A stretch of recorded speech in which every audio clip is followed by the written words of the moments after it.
I was like, oh my gosh, your ambulance company had a crash. We didn't know who it was at the time. That's when No. you found out who it was at the time. Yeah, I started making phone calls and I found out. So, I mean, it wasn't until this call in particular, even though, I remember hanging up on the phone with you, just like when you told me who was involved and realizing that it was your ambulance. And I just was in tears. And I was like, oh my gosh, this could have been us.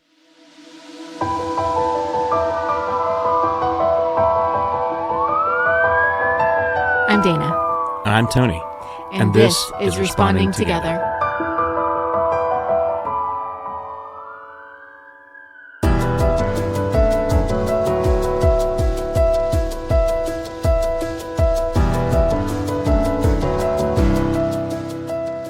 So there are some calls that you never forget.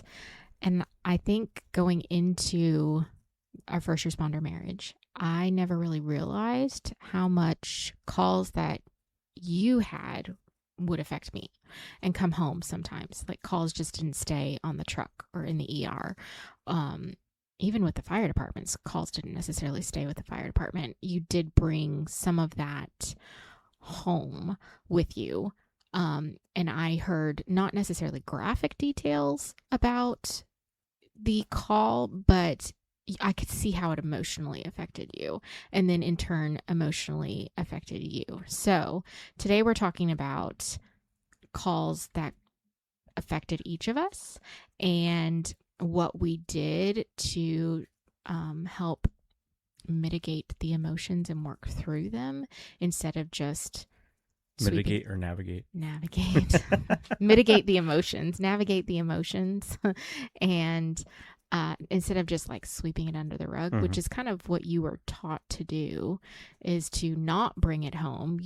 Act like everything is honky dory and move on. Leave work at work and come home and be home. But how do you leave work at work when you have a call? You're coming off a call that just really affected you, whether it be a positive call, because there are calls that turn out positively, or a call that is negative, that it ends negatively.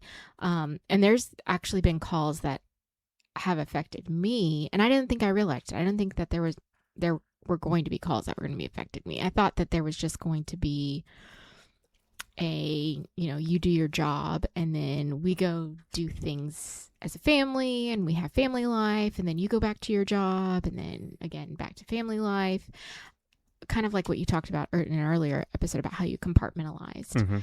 And so I want us to talk about some of these calls without going into any gory details, because we're not going to do that. I'm not going to ask you to cross any lines that you're not supposed to cross or share any information that you're not supposed to share. There's calls that, I know information about simply because it appeared in the news. And that's how I found out information about it. So today we're going to talk about that. So the first call that had an effect on me was actually not a call that you were on. It was a call that happened to your partner at the time. And you were... It was one that I was supposed to be on. It was one that you were supposed to be on. Yep. And that's kind of, I think, what affected me the most about it is I kind of had a moment where I realized, oh my gosh, your job is actually dangerous, and it can be dangerous to you. So without going into extreme details, because I don't know extreme details, I just know what happened in this call essentially, is that you were on a trip. Were on a planning trip for Echo, and you were actually driving back from that when you found out what happened. And then so you were actually supposed to be on shift, so you had taken time off. I turned the sound off on my phone. Apparently I didn't. Apparently there's somebody in the room that needs to turn theirs down. Oh no. Okay. So you were coming back from that planning trip, and you were supposed to be on call that weekend. You were supposed to work that weekend, and you had swapped. It's my birthday. It was. You swapped shifts. I did. So your partner, it was a 12-hour shift. It was an overnight shift. They had picked up a patient. And it was the patient and your partner was driving, and the medic that took your shift, covered your shift, was in the back with the patient. Mm-hmm. And it ended up that your partner fell asleep at the wheel and the ambulance crashed. And the medic that took your spot ended up with a dislocated shoulder, if I No, remember. he broke some bones, pretty substantial injuries for him. Um, yeah, he well, yes, he broke some bones, but my partner was injured. She was injured even more, Yeah. significantly more. Yeah, she had some. I mean, you can imagine a regular car accident. You've been in a car accident Mm-hmm. before. You had some tailbone injuries. You had some other injuries And that. that wasn't nearly as bad as this. No, it wasn't. She had some hip injuries and spine injuries, I think, Yeah, there were a lot of from it that required a lot of. She was out for a while. I think after this, she ended up not being an EMS anymore. Correct. After she this. went a different route with her career. She changed routes after this. But I remember you calling and telling me about that, and I just kind of was like, oh my gosh, I'm so glad that you're okay. Thank you, Lord, that he wasn't in the accident. But at the same time, I'm thinking, oh my gosh, he was supposed to be in an accident. When really, you weren't supposed to be in an accident. I was supposed to be on shift. You were supposed to be on shift. We didn't know, there was no guarantee that accident was still going to happen if you had still been on shift that night. There was no guarantee. But it was the moment that I kind of realized that you being up for 12 hours at night, even though maybe you sleep before shift. So usually before you go on shift for a 12-hour night shift, if you hadn't been working the day before, you slept that night, you did stuff in the morning, were up for maybe till lunchtime, and then you would crash from after lunch to maybe a couple hours before you needed to be at work because you had about an hour drive. I think, if I remember correctly, this was in Chattanooga. I was in Chattanooga at the time. As the Eastridge station. Right. So you would sleep for a good 4 to 5 hours before even going on shift. So because you never knew if you were going to get sleep at night. Yep. So it made me realize that what you do isn't just affecting the patient, and taking care of the patient, and you're not necessarily pushing that trauma out of your mind while you're taking care of the patient. You're actually, there's things there that you can affect you, and there's things that can happen on shift to you because of different circumstances. I mean, in this case, your partner fell asleep at the wheel. And it wasn't necessarily because she didn't have enough sleep. She had some other things going on that were affecting her that she didn't know about at the time. I won't go into those details because those aren't our details to share. But I remember the community, just the posts on social media, because, an ambulance crashes. I don't remember what happened to the patient. The patient died. That's right. It was a fatal accident. It was a fatal accident. The patient died. Yeah. The patient died as a result of the accident. Yes. Your partner was injured. The medic covering your shift was injured. And I just remember seeing the social media posts, and just people can be so ruthless on these social media posts, and just really hammering into blaming your partner for the accident. Really just not, and these people don't understand, the fact that it's not like you guys can get sleep on shift all the time. No. And, she found out she was pregnant at the time. Beforehand. She had found out, and any woman who's been pregnant before knows that one of the early signs of pregnancy is extreme exhaustion. Your body is working overtime and growing that baby, and you just are exhausted. So you're trying to navigate these different things. But I remember seeing all these social media posts about, oh, she shouldn't be working, or oh, she probably was out doing something the night before and not Yeah, didn't care it's about all her those the job. keyboard warriors. Yes. But it was also the moment that I realized, first, thank God for protecting you. Not that we haven't had our share of things happen on shift, or, because we are not immune from some of these things. But also realizing there are dangers to your job. I mean, if you're working overnight and you're not getting enough sleep, Mm-hmm. you are going to be sleep deprived. And I remember you Yeah. telling me different things about this, about, you would come home and be like, I barely made it home because Yep. I was so tired, I driving home. there were shifts that we had a long haul transport, and I say long haul because at 2 o'clock in the morning, when you're on a 24-hour shift, any trip at that hour is a long haul.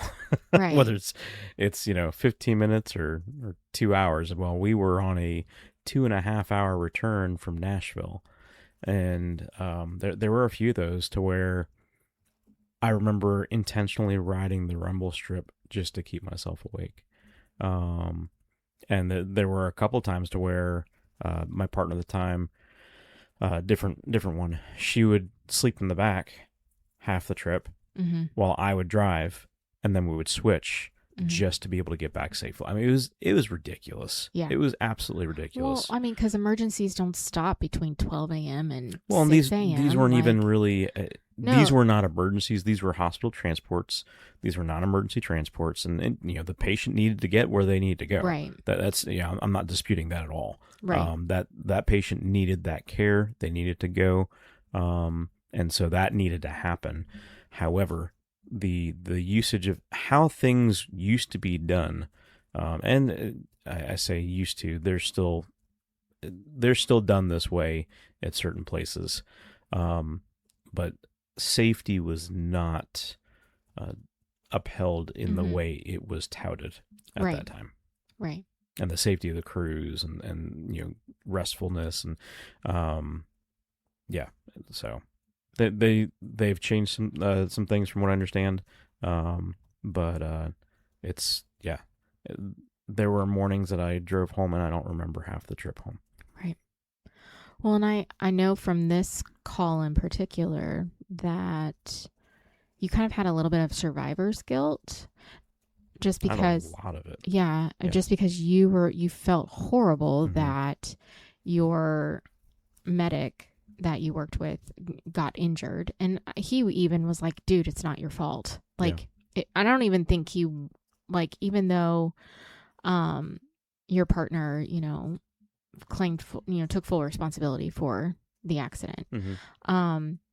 And this is all public knowledge because it's in the news articles that you can read Yeah, about it. we're not regurgitating Yeah, we're anything not. that's been Yeah. spoken about behind closed doors, kind of thing. Yeah. So she took responsibility for it, and he was like, it could have happened to anybody.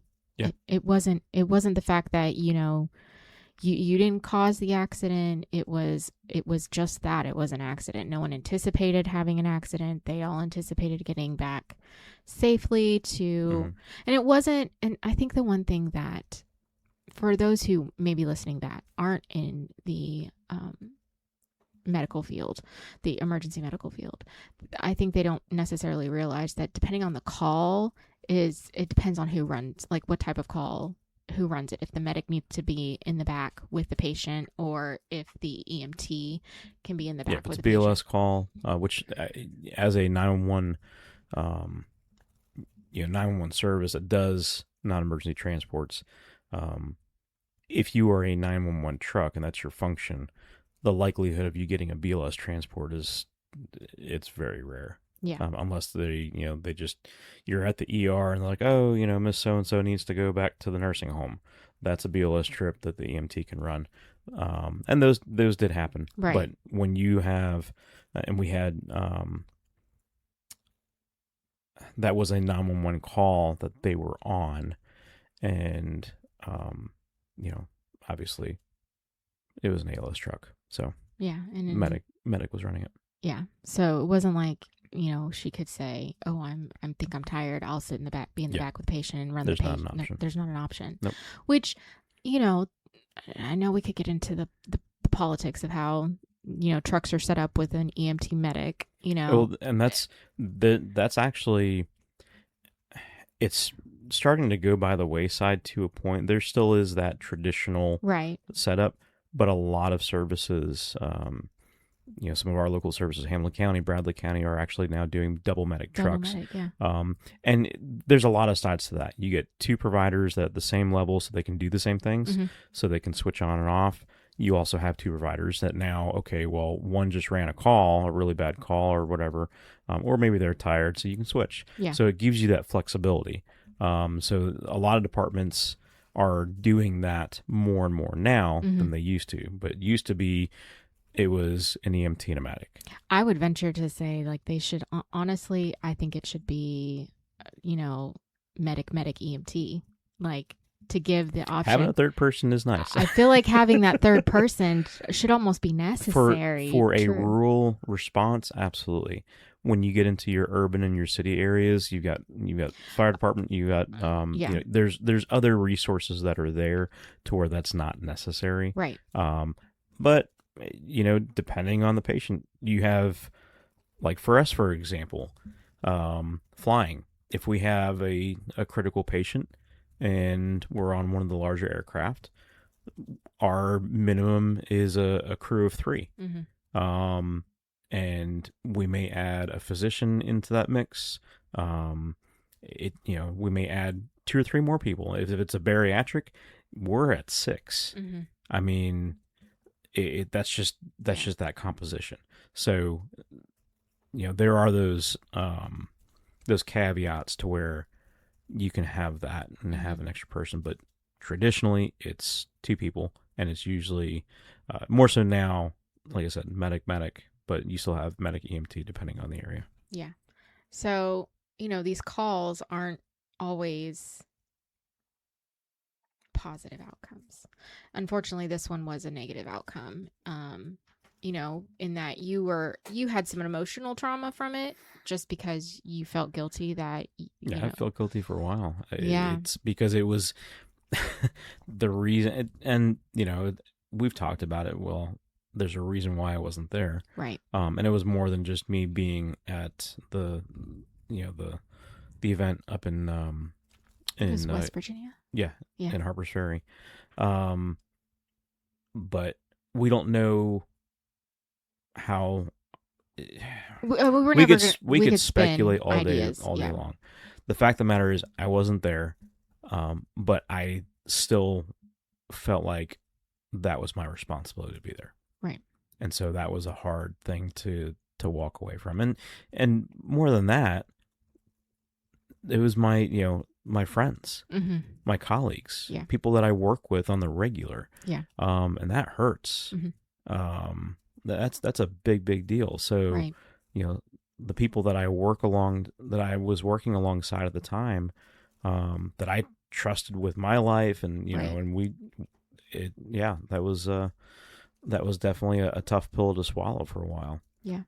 So what would you tell a first responder spouse who is navigating the emotions of, their first responder coming off of a rough call? What would you tell them to do for their first responder? Well, for example, you've got somebody who's involved that they work with. So if it was this kind of a scenario, is that what you're referring to? Yeah. If it's this kind of a scenario, then for one, you need to call some people to have them just as a support, increase the support system around them. Even if it's just checking in, say, hey, how are you doing? We know this happened. If you need anything, let us know. Just being available, being present. But the other thing is, don't bombard with questions. Yeah. About the incident.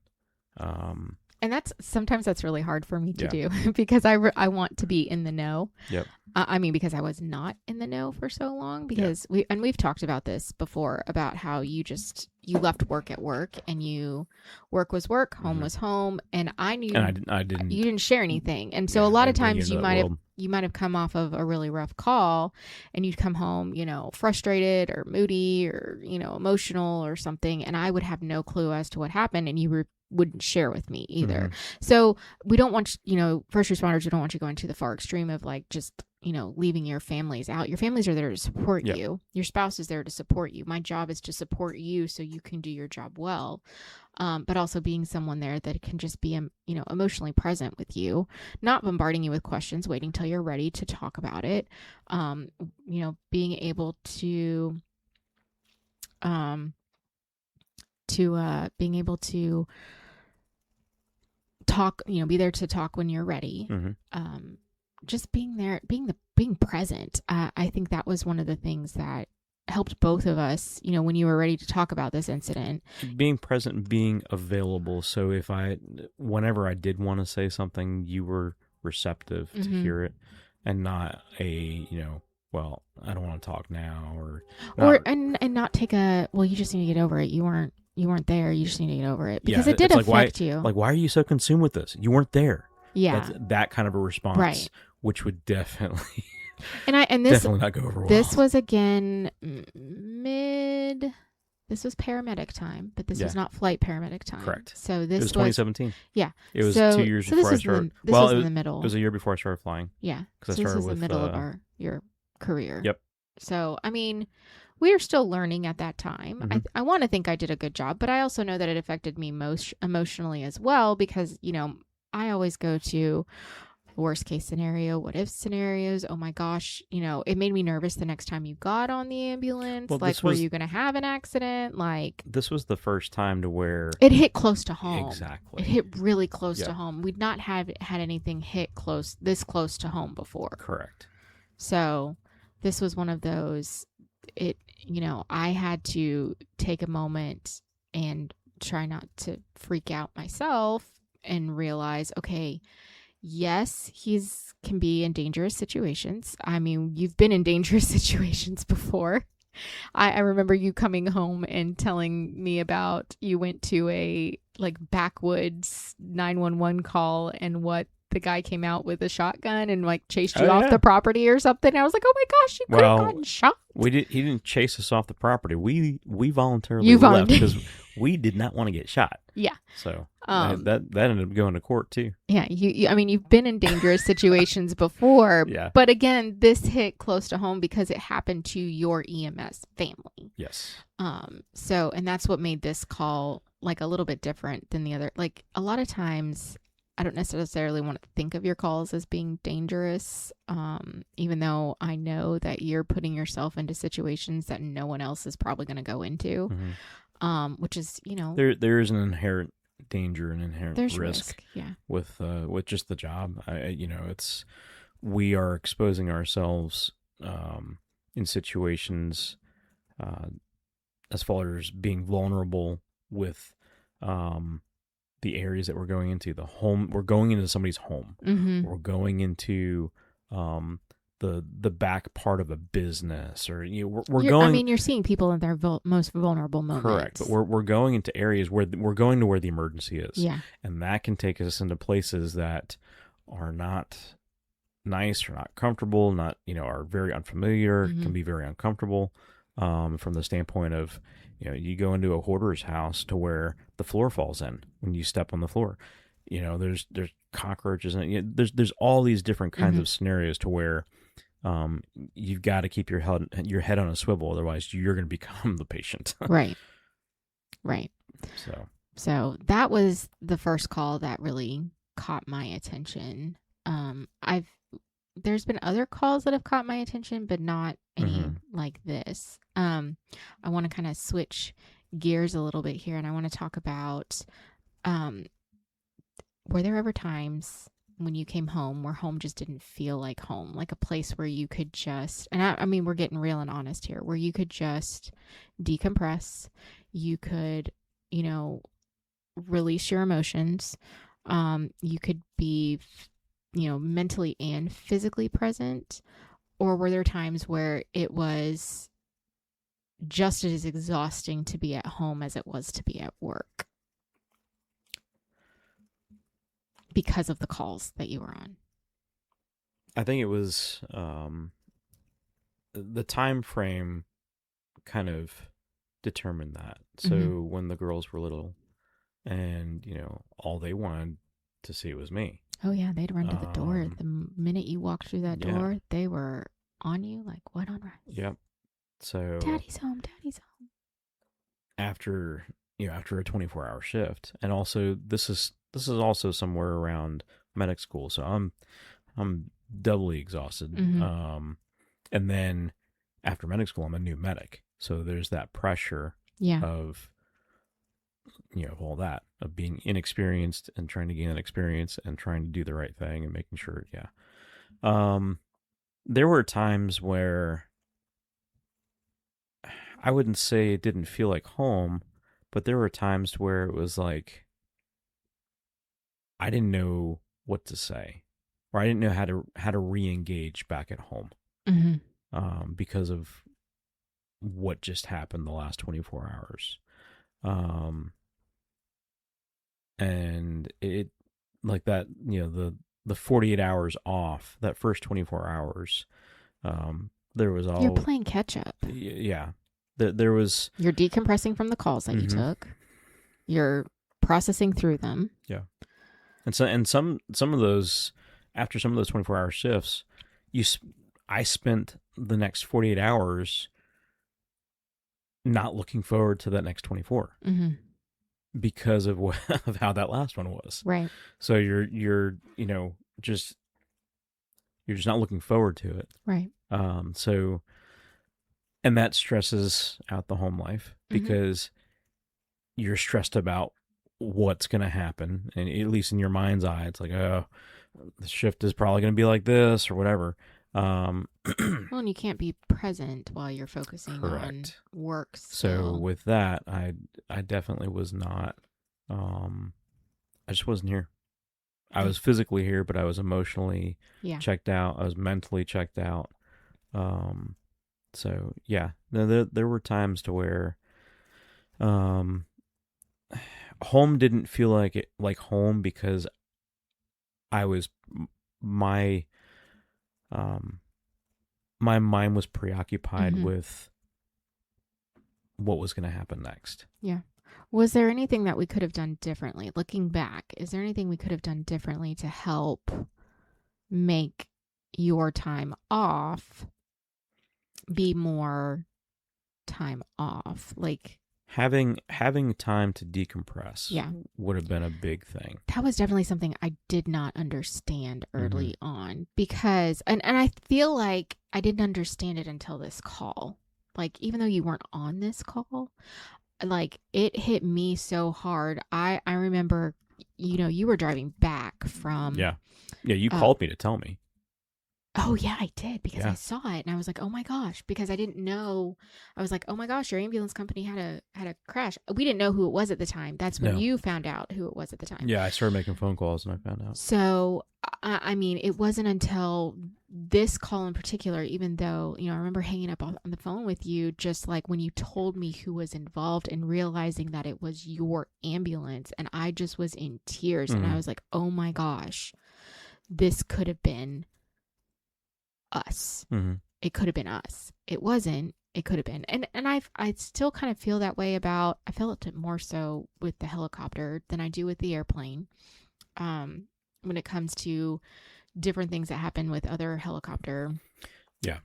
agencies. When a helicopter crash happens, I definitely, when you were on the helicopter, I would definitely had a hard time with those. I don't feel it as much with the airplane. I still get nervous with the airplane sometimes, but Mm-hmm. I don't feel it as much with it. Um, but again, this kind of made me realize that you needed that time to Yeah. decompress, even though it was not a call that you were on, but it happened to your team.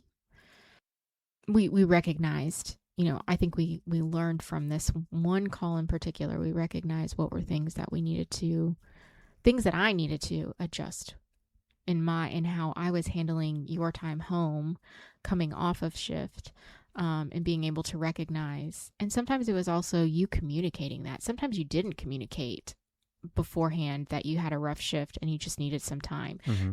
That makes all the difference too. When you communicate, hey, it was a rough night. I can't talk about it. I just need some time when I get home to just decompress for a little bit. And that helped me know, okay, I need to navigate things with the kids. I still need to be 100% on. I need the parent to be the parent that is available right now because he still needs time. So that's what really it helped me recognize. I think it helped us communicate better or learn how to communicate better when you were coming off of shift, to know that, there may be times where you needed, even though you had the hour drive, it wasn't always Well, think of it this way: enough time. the hour drive. A lot of times, yeah, there were shifts where I had that as my decompression time, Mm-hmm. part of it. But there were a lot of shifts where I had to focus on just getting home safely because Right. I was so exhausted. Right. So you have that aspect, and then you get home, you crash, and you still haven't dealt with what happened in the last 24 hours. Mm-hmm.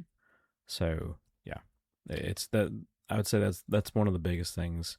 Um, Making sure you have some time to decompress and to be honest with yourself, to allow them to be honest with themselves as they're getting home. For those who are the spouse and you're thinking about the responder in your life, Mm-hmm. and providing them that opportunity. And I'm not talking about, we mentioned this before. I'm not talking about going to the bar, or going out with the guys too. And you got to weigh that. If it's Mm-hmm. they're going out to hang out with a really good friend that you trust, that knows how to, um, that understands the situation, the dynamic, that's one thing. But if it's just somebody that you don't want them going out with, if it's a guy, their best female friend, that's not cool. Um, so it needs to be an appropriate out, Mm-hmm. an appropriate decompression time. Um, and a lot of times I just needed some coffee Yeah. and some quiet. Yeah. So I've talked about this call that has affected me significantly and kind of opened my eyes to, the realities of your career field and the support that I need to give you when coming off of a rough call. Was there a call that maybe affected you in a similar way? It doesn't have to be like, I'm not going to ask you, what's the worst call you ever handled? Because that's like the dumbest question to ask a first Yeah. responder. You don't like getting that question. I mean, obviously, when people find out that you're a first responder, the first question I get from people is, oh, he must be an adrenaline junkie, isn't he? And I'm like, no, he just likes taking care of people. Um, but was there a call that kind of changed your mindset or changed your perspective, um, in how you were handling things and how you needed to handle things differently? Yes is the answer.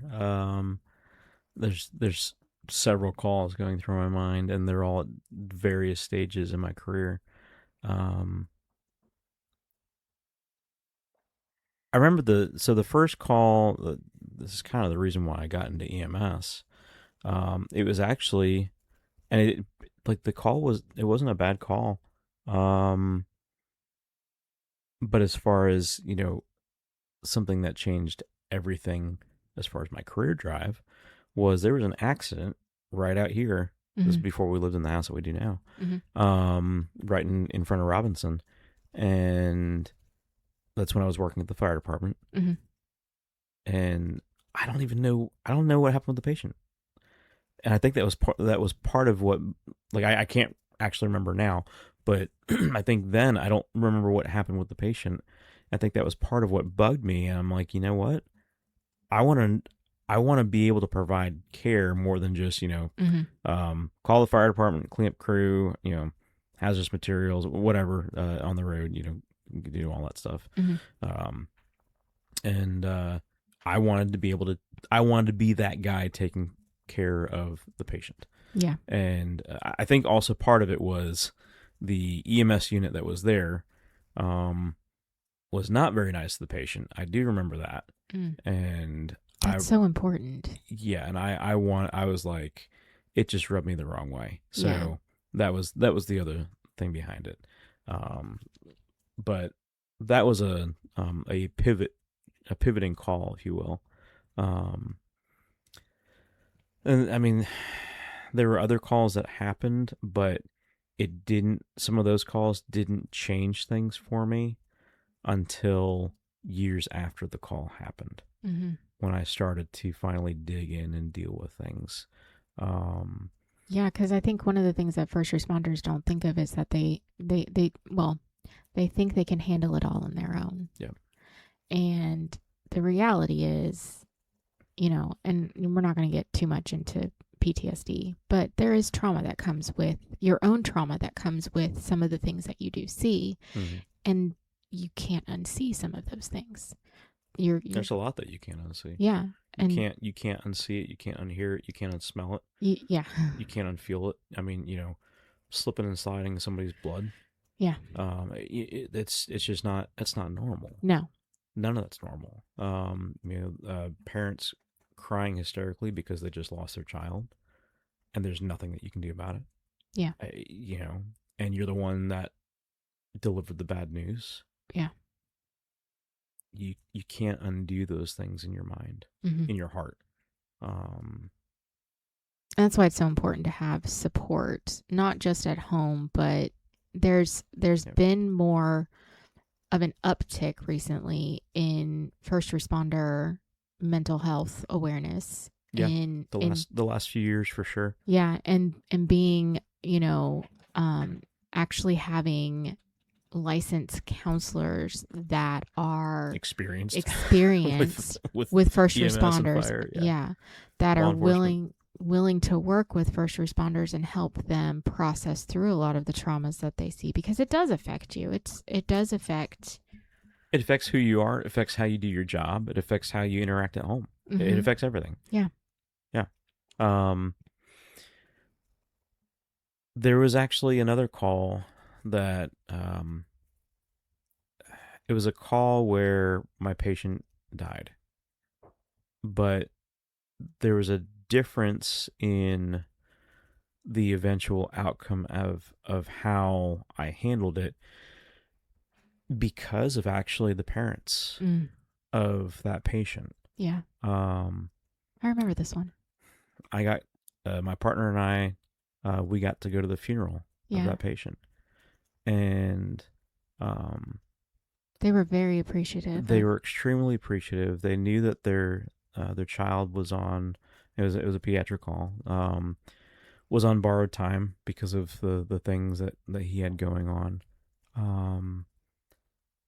And the patient was also known very well by one of our paramedics, who also there was a relation there. Mm-hmm. That they were a relative of the family. And this is one of the things of working in rural EMS. You get to have a little bit of a sneak peek into the lives of some close knit communities. Mm-hmm. And there's some real close knit communities in the counties that I've worked in, and just some wonderful people.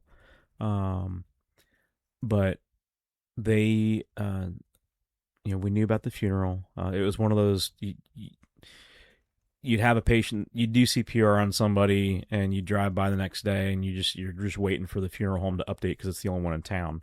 Mm-hmm. The name on there, unless there's somebody from out of town or something like that.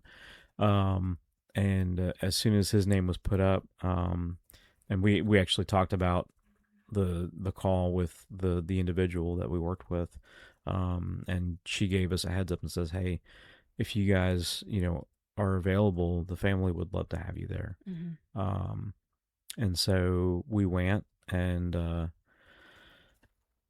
it's hard when um, it's hard when you are being thanked to do everything that you did Yeah. when you don't feel like you did enough. Yeah. But it did bring closure in that there was nothing more that we could have done. It that still took me a little while Mm-hmm. to for that to register. Well, because you Um, also don't always get that closure either. correct. Yeah, most times you don't. Yeah. You don't get that closure. The other thing was I was a brand new paramedic. Mm-hmm. That was my third month as a medic on the truck. I had just come off of um, I was just cleared to not have to work with another medic. Right. Um, you know, did all the things that we had to go through as a new paramedic on the truck.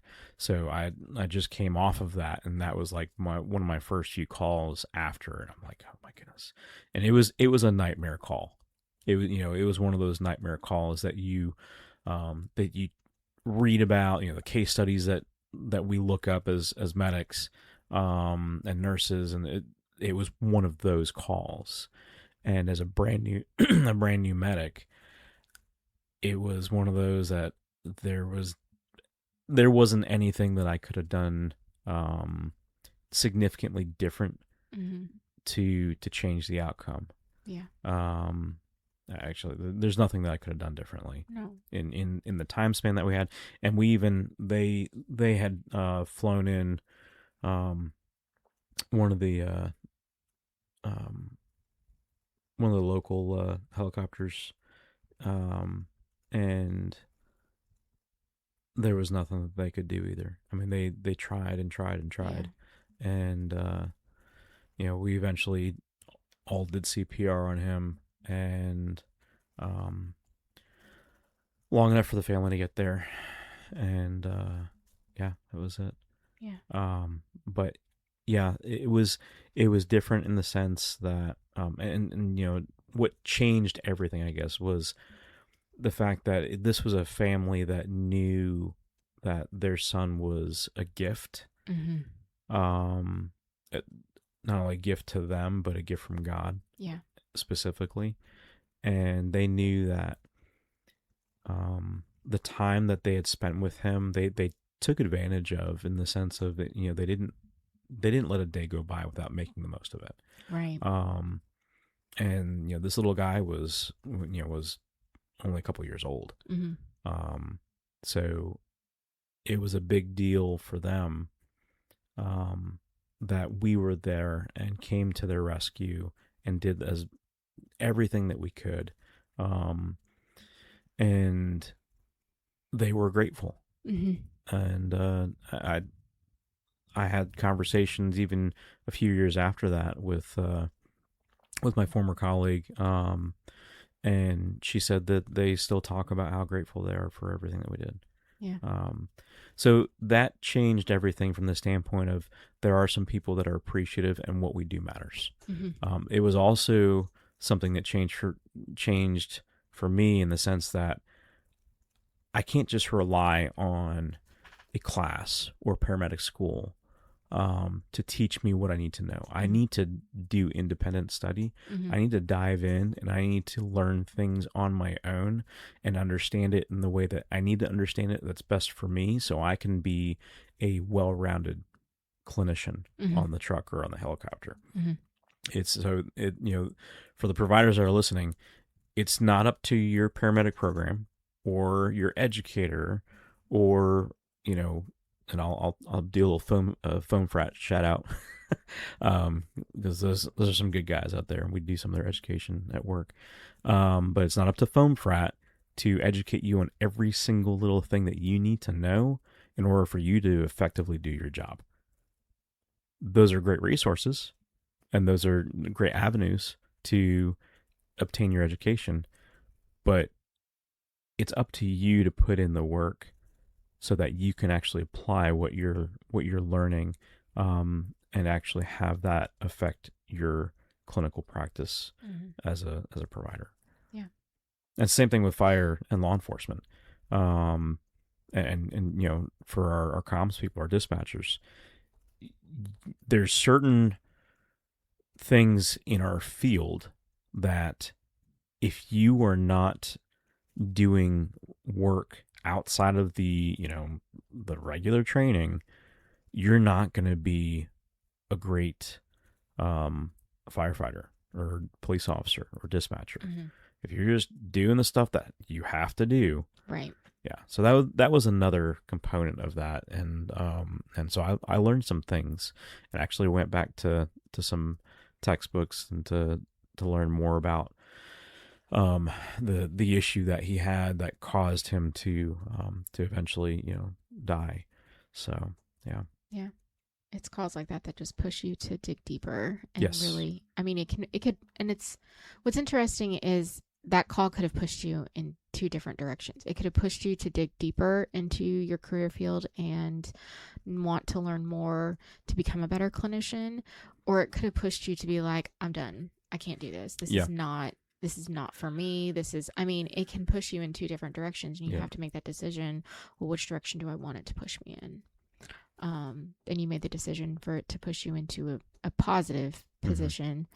Yeah. I mean, I think it is helpful if someone realizes that they're in the wrong career field. I do agree with that. There are some people that probably just don't belong in this career field. If you don't like people, this is not the career field for you. Yeah. Because you're definitely not going to like people as you get into it. Right. Right. There's Right. there's some situations where it's like, you know what? I don't want to see another human being right now. Yeah. Because And people can be ugly. they can. They're we part of They think providing they know it care. all. What's that? They think they know it all. Like everybody else thinks they know everything about your job and There's how it that. needs to be done. Yeah, there's that, but there's also just the individual that hates life and hates everybody in it. Mm-hmm. And even though they're the ones that called 911, there's nothing that you can do that's going to make their day. Right. They don't like you, and there's some people, and this is part of the reason why there's a lot of people in all of the branches of public service that become jaded and actually despise doing their job sometimes. And it comes down to the drug addicts, the homeless, the intoxicated. There's a lot of people groups that subset of people groups that are lumped into that because of the interactions that those individuals have had with first responders. Yeah. And that's not everybody, but and this is, and I'm sure we'll do this in another episode, but you've got to remember why you're there. And you can't allow somebody else to dictate what you think, what you feel, what you believe, and how you do your job. So I've talked about the things that have helped me, having that decompression time, having those other resources of individuals that you can talk to, which I think we touched on very lightly, but seek professional counseling. Even if that means that you have to start with an EAP that your provider offers, start somewhere to at least start the conversation. You may not stay with the EAP. You probably won't if you if you know anything about EAPs. They're not bad people. They just don't know what we do. But start the conversation. So decompression, start talking it out. Getting your four walls, your sleep. Make sure you're eating something. Take a shower. Change your clothes. The basic necessities. Hydrate. Exercise. So those 5 things. But as transitioning now to the spouse of a first responder, what support did you wish you had as my wife? Oh, that's a hot question. I didn't always feel like I had a community that understood what I was going through as a first responder spouse. There were a lot of times that I felt really helpless, like I didn't know how to help you, and how to help you process through things, because we are both fixers. I by nature, Yeah, we're both fixers. He wants to fix I'm better. your no, we have definitely gotten better at not trying to I fix took each care of your other. Chipotle bowl yesterday. Yeah. um so yeah, I mean, we're both like, I want to fix things. There are times where I'm like, oh, there are times that I remember you would be trying to process through a call, and I would just like, oh, can you just be done with it so we can get on with the rest of our day and get out Mm-hmm. of the mood? I just don't want to be deal with the mood, you know. So one of the reasons that I started my blog, Confessions of a Medic's Wife, was because I felt that I didn't necessarily have that community supporting me. And I realized there are a lot of other first responder spouses out there that probably feel the same way. So I started blogging about a lot of the experiences and things that, to help kind of build a community. Because it's not like any of the ambulance services or the fire department, or it wasn't like they had a support group for wives. We didn't necessarily get together. There wasn't a lot of family oriented Mm-mm. activities with any of the No. companies that you've been with. Well, I think So I never there, got to know any of the yeah, other first there were responder some that spouses.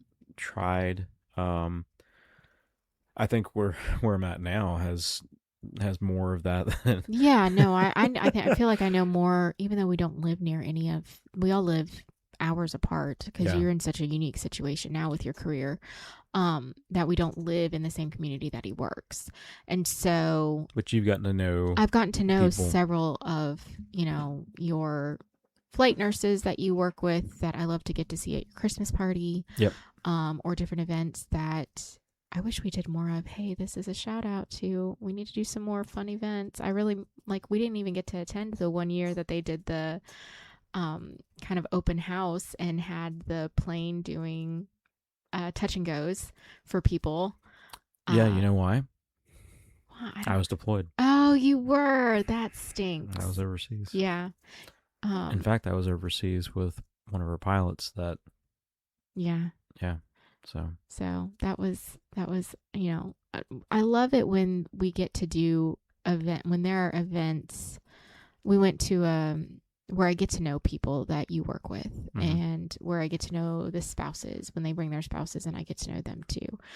Just because I want to have that sense of community, because I didn't have it early on. And it's not like the military where you join when you get transferred to a base and you have, your battalion that you're a part of, or the base that you're a part of, where there's, the spousal support group there that, it's not like that.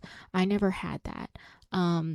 So I had to learn how to be present with you without trying to fix things, and be available for when you were ready to talk about things. I also had to learn something that was really, really, really hard, is that if you were in a mood because of coming off of a rough shift, that didn't also mean that I needed to be in a mood. Because, one of the things that Misery loves company. yes, we bounce off each other. Yes. And so I had to learn, and you had to learn, that me not being upset or frustrated or anything was not me trying to be like, oh, I'm better than you type thing, or Yeah. I'm handling this better than you. It was me trying to maintain consistency, and regulating my mood, maintaining consistency for the kids, and also being able to be emotionally stable for you in a time that maybe you weren't able to be emotionally Mm-hmm. stable. So I wish that I had other first responder spouses to talk to. Now I'm working on building, getting to know other first responders digitally through social media, and first responder spouses digitally through social media, which is helping, because we all kind of live in this reality of our spouses' careers are, a lot of times they can't talk about it. They are stressful, and we want to, not constantly be telling people, oh, he's at work. I have a t-shirt that says, yes, I really do have a husband. He's just at work. It's a fun paramedic t-shirt, a paramedic wife t-shirt. Because, I was holding down the fort at home a lot of the times. And every time you were at church and I wasn't there, people would. I don't And that, understand. And we have some really cool people at our church, but it's like, okay, did you not remember the first like 10 times that I told you where he was? yeah, no, it's funny because well, and it's not a regular 9 to 5 job. We don't fall No, it's into that not. traditional career category, And and people it blows don't my mind. understand that. Yeah. And we live in a town where shift work is a pretty common Oh my thing with all gosh. the industries. And Yes. so at that time, which maybe it's because it wasn't, well, no, it was, um, it still blew my mind that people didn't understand, when you work a varying shift, that varies when you're going to see me. Right. We Um, were lucky if we got the consistency of you were working every other weekend and mhm. got to go to church with us every other weekend. Yeah. I mean, we were very, very lucky in that regard. It didn't always happen that way. I mean, there were times where The it trick was, was if I could stay asleep.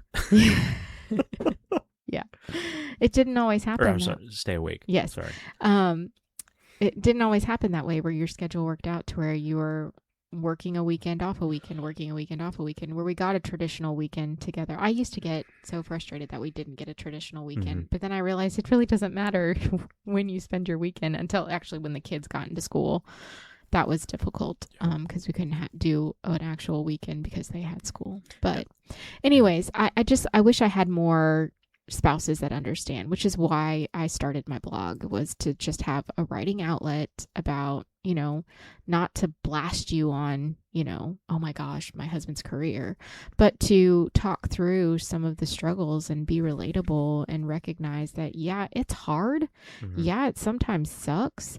But I'm not alone. I'm not alone in Yeah. this. So I think early on, I wish people understood that, I needed extra support too. And that, I think also it helped me to recognize that I wasn't doing this alone technically. Mm-hmm. There are other first responder spouses out there who are doing this and doing it well, even though it's hard. And I'm hopeful that we're at a point now where we're doing it well and doing it better than we started We're out. doing it better than we ever have. Yeah. So, I think these experiences in your career have taught us a lot. The calls changed us for better, I think. Even though some of them I don't know the specific details, I just know what happens in the news, and I can be like, "Hey, was this you?" But I mean, it's taught us to, don't take tomorrow for granted. Like, enjoy every moment that you get. We don't know how many days we have on this planet. We don't know how much time we have together. Mm-hmm.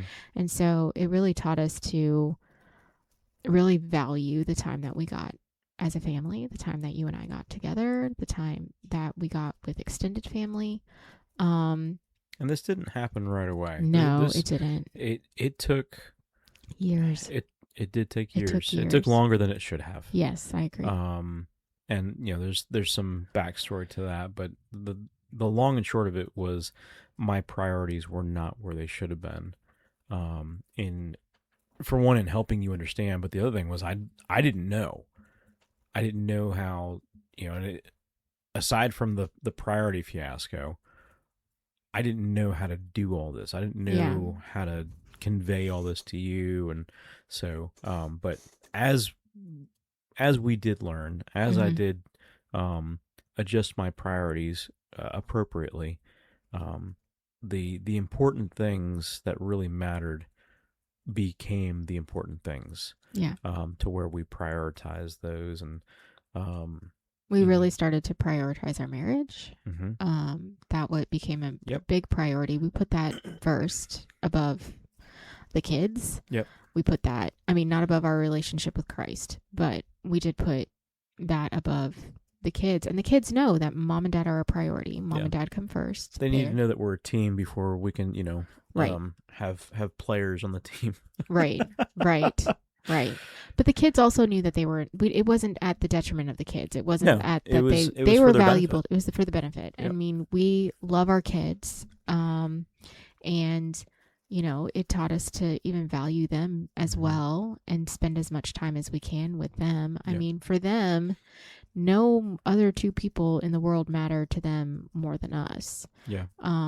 And having them know that we were there to support them 100% because we had a strong united marriage, because we had built the foundation and strengthened the foundation of our marriage, we were able to be more available to our Mm-hmm. kids. um I think the other thing, because my job affects them it as well, does. and that's something else with this is there's a lot of parts about my job that in their various ages, even now, they don't fully understand. Mm-mm. So that's where there's a lot of communication that takes place Mm-hmm. in the pre-planning, if you will, Yeah. before a call, before a mission, Before deployment. before deployment, before things happen. That is absolutely essential to help them adjust, to help them Mm-hmm. understand, and they're not going to fully No, understand, they're and that's not. okay. Um, they're not going to understand the holidays that's missed, the birthday that gets missed. Yeah. Um, maybe why is mom or dad really sad when they got home. Mm-hmm.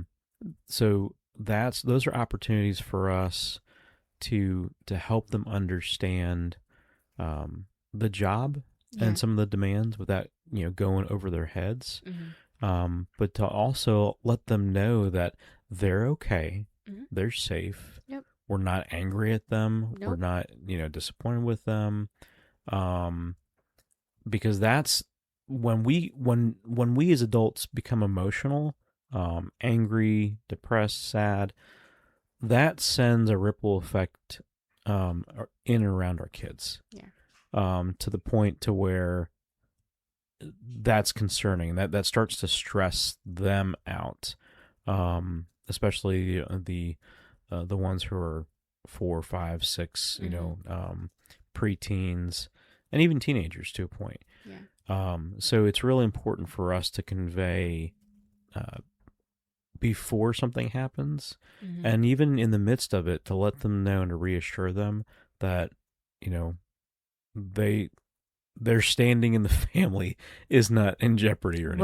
Right. Their safety, Right. their Right. so Yeah. yeah, that's really important to communicate to them. Yeah. But yeah, it's a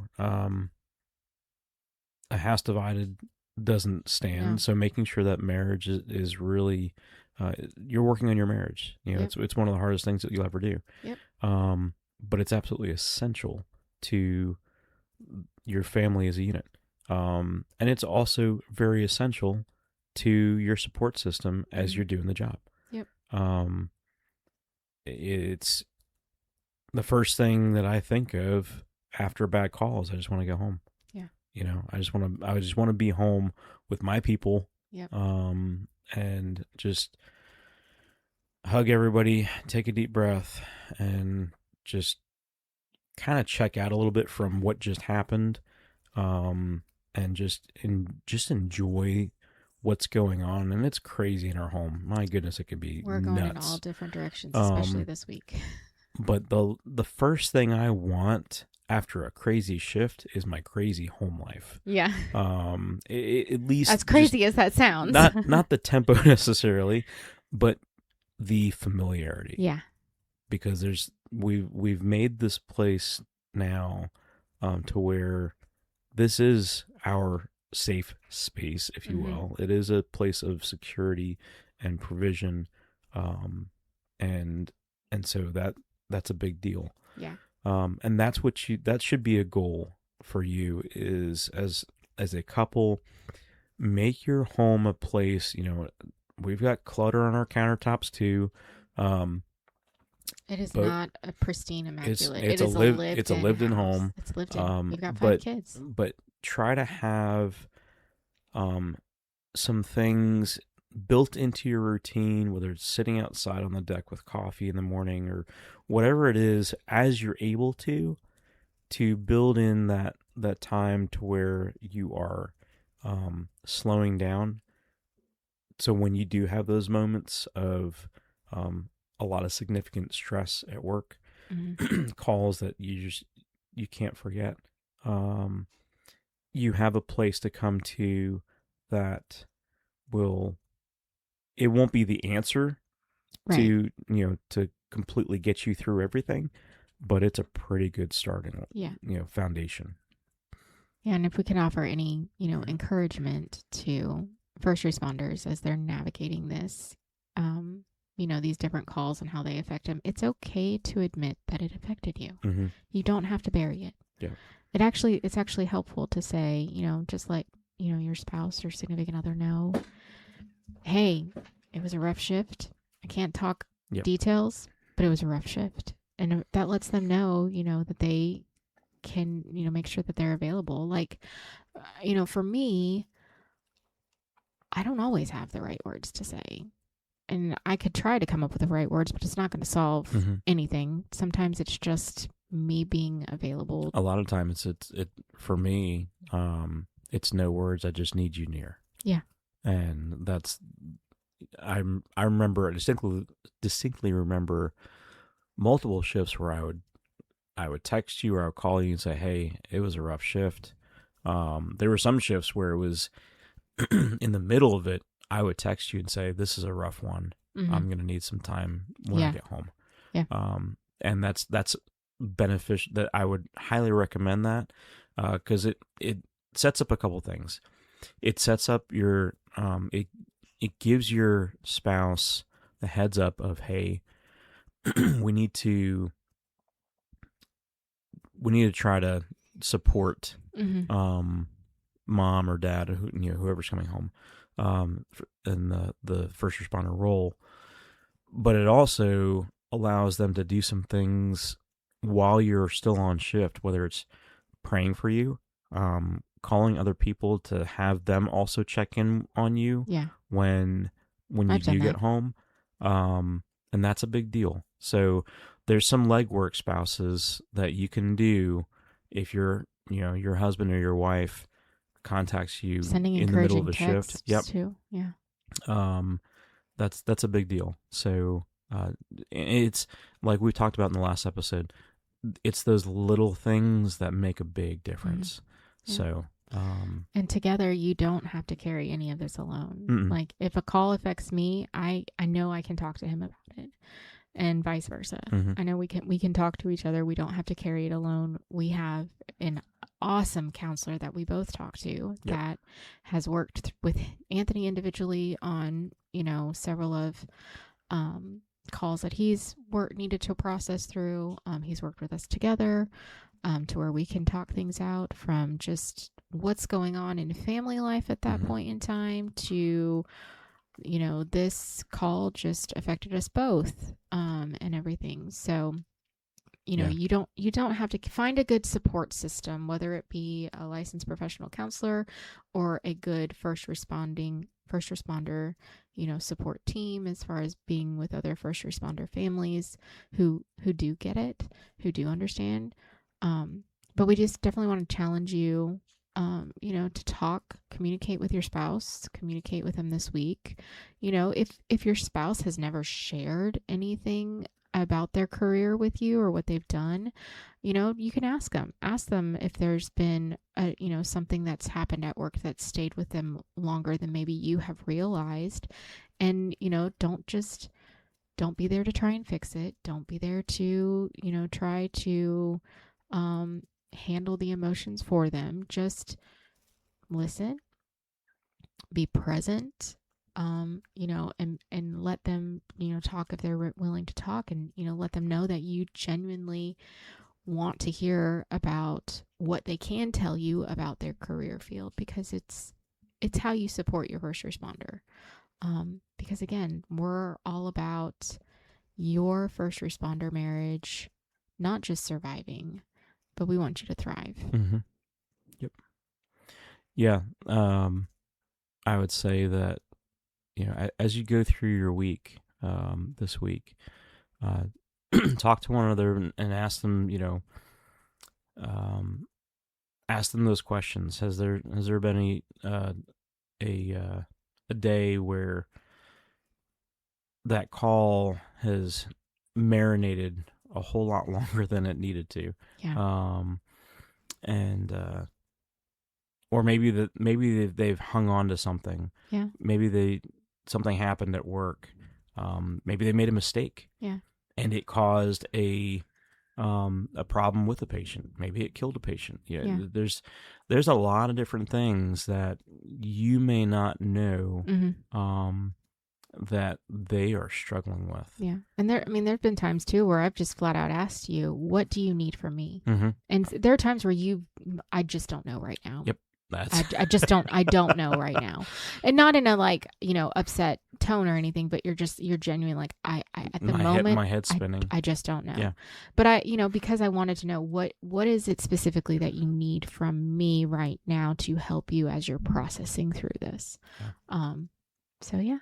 Well, this was a good episode, babe. Yeah. It's good to talk about these things. Yeah. And we will continue more in the next episode. But until then, this is Responding Together. Thanks for listening. If today's episode encouraged you, we'd love for you to follow the podcast, leave us a review, and share this episode with another first responder family. Then come join the conversation on Facebook and Instagram by searching Responding Together Podcast. For more information, you can email respondingtogetherpodcast@gmail.com.